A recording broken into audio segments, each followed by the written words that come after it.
Nasa nag-workout ako nun eh. May siya o may sa lang.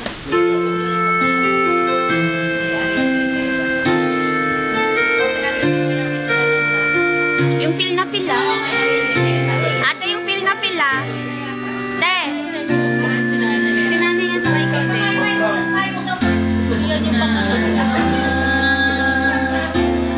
Ngunit wala ka ba?